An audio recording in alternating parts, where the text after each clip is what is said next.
In this video, we're going to work some more on solving trig equations. So we have this function f of x equals 2 plus 3 cosine pi over 9 times x minus 6. In part A, we're going to solve where f of x is equal to 3 and get all possible solutions. Then in part B, we're going to find the first 4 positive solutions. And then I'm going to, in part C, try to graph this and show kind of a visual representation of those solutions. So first we're going to take f of x equal to 3. So we're going to take 2, let me bring my pen up here.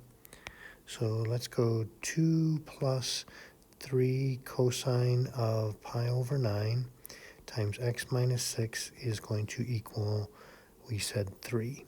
So subtracting 2 from both sides, we'll get 3 cosine pi over 9 times x minus 6 is equal to 1. We'll divide by 3 and get cosine of pi over 9 times x minus 6 is equal to 1/3. Now here's where it starts to get interesting. So we're going to take the inverse cosine of both sides. So on the left side, when we take the inverse cosine of this, it's going to just remove the cosine, and when we take the inverse cosine of 1/3, we're going to go to our calculator. So on the left side, we're going to get pi over 9 times x minus 6, and that's going to equal, and on the calculator, when we go second cosine of 1 divided by 3, I'm getting 1.231. So that's 1.231. Now we talked about this in the last video. Remember that what we're getting from our calculator is the quadrant 1 angle, because we're taking the inverse cosine of a positive number. Now there's also, cosine is also going to be positive in quadrant 4. And the angle we got from our calculator is related to the angle in quadrant 4 in that they're the same except for the sign. So since I want all possible solutions with an inverse cosine, I'm going to go plus or minus, and then I'm going to say plus or minus 2 pi times n. Now, this is going to work different in an inverse sine that we're going to do in a moment. But with an inverse sine, we can get all possible angles by doing this plus or minus. Okay, now we're not done. We got some more work to do to solve for x here. So the next thing I'm going to do is get rid of that pi over 9. So we're going to multiply by its reciprocal, 9 over pi. That's going to cancel, and so we'll get x minus 6. Now, when we distribute that 9 over pi is going to hit this, and it's also going to hit the plus or minus 2 pi n. So on our calculator, I'm going to take the answer I just had on my screen, and I'm going to go times 9 divided by pi, and that looks to me like 3.526. It's still going to be plus or minus, and I said 3.526. Now, when the 9 over pi hits the 2 pi, we're going to cancel the pi's, and we will get 9 times 2 is going to be plus or minus 18n. Okay, now I'm going to add 6 to both sides. So here, now we're going to have to separate out our answers, because 6 plus this 3.526 is going to look different than a 6 minus that. So I'm going to go 6 plus that will just be 9.526, and we still have that plus or minus 18n. Or now I'm going to go to my calculator and go 6 minus that 3.526, and that looks like 2.474, and that also is plus or minus 18n. This now is our answer to part A. So this is all possible solutions to that equation, to where our equation f of x is equal to 3. Now, for part B, we want the first 4 positive solutions. So I'm going to take the smaller of those, the 2.474, and choose the n to be 0, because 2.474 plus 0 is still going to be positive. So 2.474 is that first positive number. Then I'm going to switch over, and remember this is actually a quadrant 1 angle we'll see visually. Then our next one is going to be our quadrant 4 angle, which is going to come from here. So again, I'm going to choose n to be 0, and so we'll get 9.526. Then we'll continue along, and that's going to take us back to our quadrant 1 angle.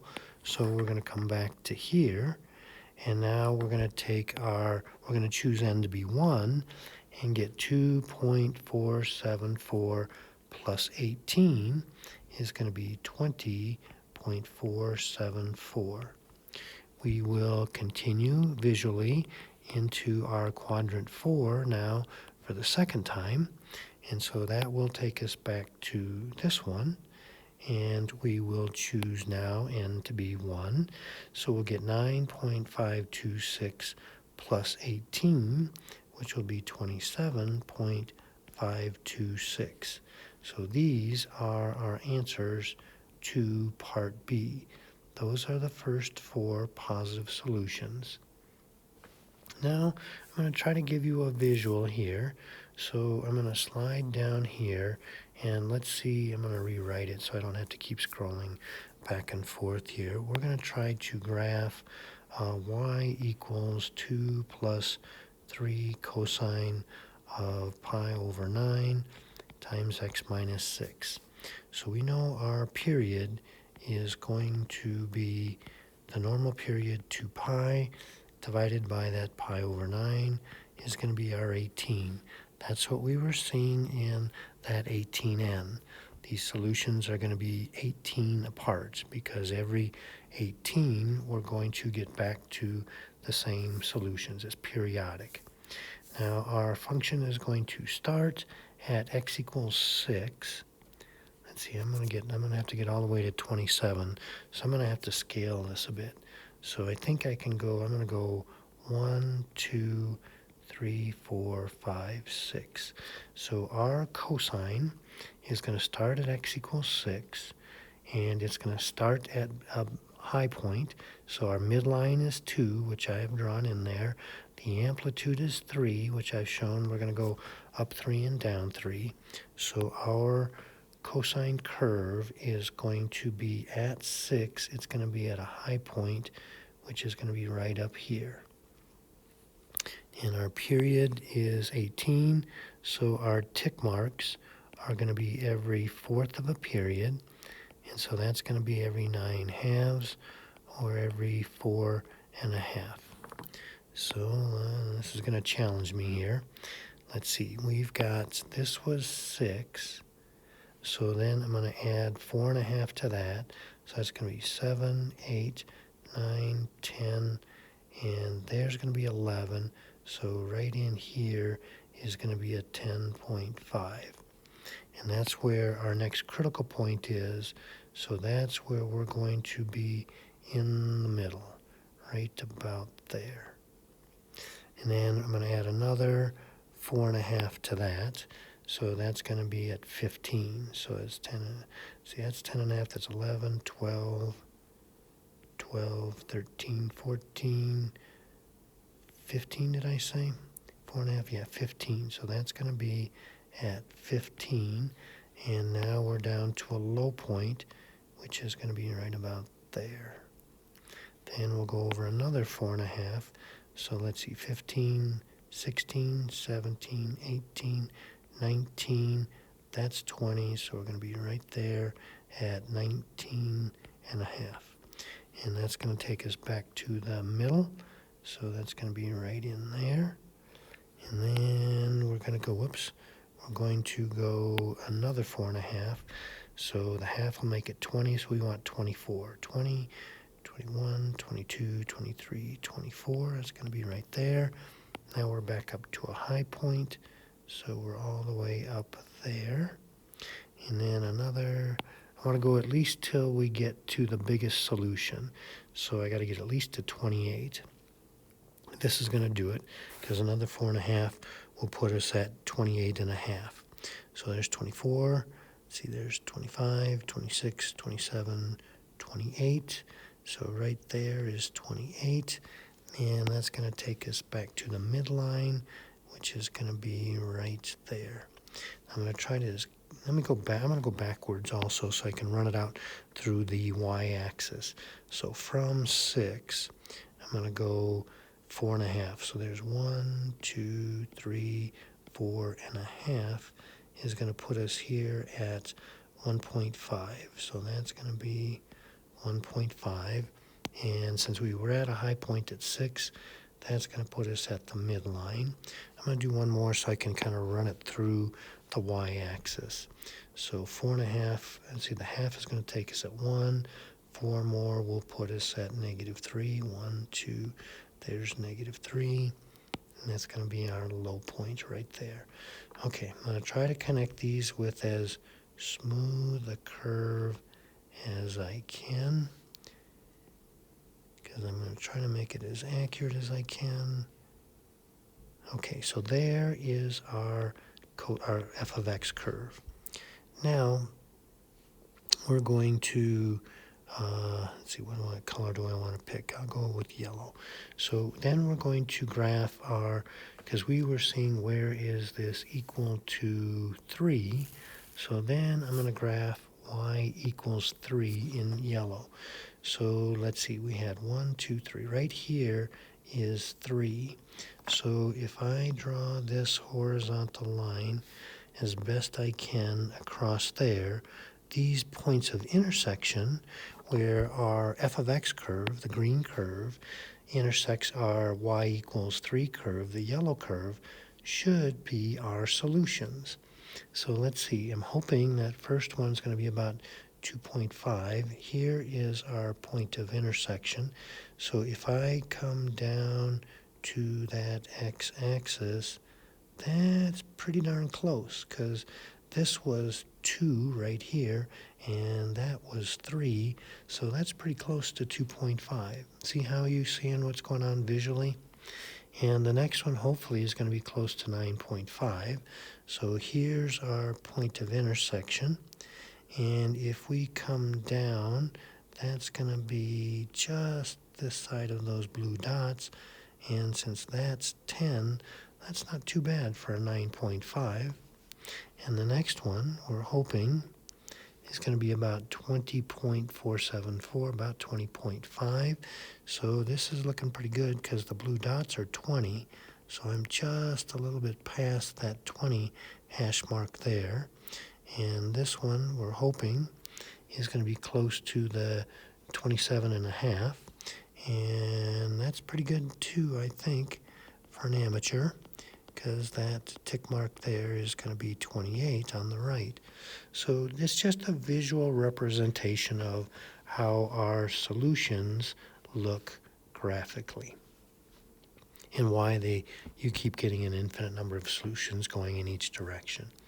Okay, well, we'll do this again. I'm not going to do the graph, though, because that's too long and too tedious. But I want to see, so I'm going to skip that part there. But I do want to solve it, and I'm going to do first the part A. And this is going to look different. This is going to have an important difference from the cosine at the place where we take the inverse cosine. Because when we take the inverse cosine, you can see our two angles are going to be a positive and negative. That will not work for an inverse sine. We're going to have a different strategy.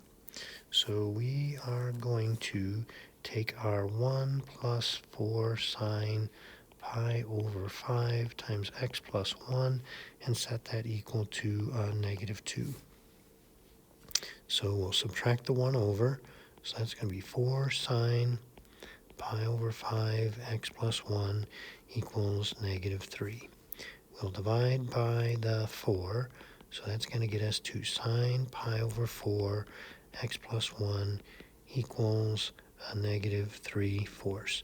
So negative 3/4 is not a known value, so we're now going to take the inverse sine of both sides, and we're going to have to go to our calculator for this. So we're going to get the pi over 5 times x plus 1 once we get rid of that sign. And I'm going to go second sine negative 3 divided by 4 on my calculator. And I'm going to get a negative 0.848. Negative 0.848. Now, visually what's going on the unit circle anyway, we know that an angle whose sine is negative can be in quadrant 4 or in quadrant 3. Our calculator is programmed to give us that quadrant 4 angle, because remember, the range for an inverse sine is negative pi over 2 to pi over 2, and this negative 0.848 is in this range. So that is our quadrant 4 angle. We want all possible quadrant 4 angles, so I'm going to go plus or minus 2 pi n. So that now is representing all infinite quadrant 4 angles. That quadrant 4 angle going around the circle, going around this way, any way that you can get any number of times around the circle in the positive negative direction is represented by that plus or minus 2 pi n. Now, at this point in time, with an inverse cosine, we could just say plus or minus, because with an inverse cosine, the angles would have been one positive, one negative. They're symmetric about the x-axis. That is not the case with an inverse sine, which makes these more complicated. We want this angle down here. Now, my claim is, given that we have on our calculator screen this negative angle right here, that we can get to this angle here by going pi minus that negative angle. So if I go pi minus the negative angle that is on our screen, that will be that angle that I'm trying to find. And this will work whether we're taking, so we will do this all the time with an inverse sine. All the time with an inverse cosine, we'll get plus or minus what we get off of our calculator. All the time with an inverse sine, we're going to go pi minus whatever we got from taking that inverse sine. So I'm going to put this on my calculator. That's going to be, I'm going to go second pi minus up arrow to capture that negative 0.848 in all of the decimal places of accuracy. And so what I'm getting is, here's our negative 0.848 to 3 decimal places, plus or minus 2 pi n, and this pi minus the negative is 3.9896, which I'm going to round to 3.990. So that's a 3.990 plus or minus 2 pi n. Notice that is a quadrant 4 angle because it's a little bit bigger than pi. Okay, so now because we're going to continue here solving for x, and because we have two separate branches in our solutions, this is going to be a little bit more complex. So we're going to multiply by the reciprocal, 5 over pi. So that's going to cancel that. We're going to multiply that by the 5 over pi, also that, and also that. So what that is going to look like is the x plus 1 on the left side. I'm going to go to my calculator and go 5 divided by pi, and I'm not going to be as accurate as I probably should be, but I'm just going to go times the negative 0.848 848. And that is going to be a negative 1.3496, which I'm going to call negative 1.350. Negative 1.350. And the 5 over pi times the 2 pi n, the pi's will cancel, and we'll get 10n. Now on the other side, I'm going to go again. 5 divided by pi and times, and I'm going to multiply it by that 3.990. 3.990, and that's going to be 6.350. 6.530, and that also is going to be a plus or minus 10n. Finally, I'm going to subtract 1, so subtract 1 there, subtract 1 there, subtract 1 there. So this is now our answer to part A. This is going to be what's sometimes called our general solution. So sometimes you'll see this called the general solution, or it's representing all of our solutions. So that's going to be 0.350 plus or minus 10n, or 5.530 plus or minus 10n. There's our answer to part A. Now part B, we want the first 4 positive numbers. So looking at our choices, I'm going to take the smallest one, that's the 0.350. There is going to be our first one, 0.350. Then the next one is going to be, I'm going to go over to the second kind of infinite family of solutions. That's going to be 5.530. Then I'm going to circle back to the first one, and now let n be 1, so it's going to be 0.350 plus 10, which will be 10.350, and then I'll circle back to the second set of solutions. Let n be 1, and that will be 15.530. And there is our answer to part B. I guess I can put a box around this one as our solutions to part A. All right, very good.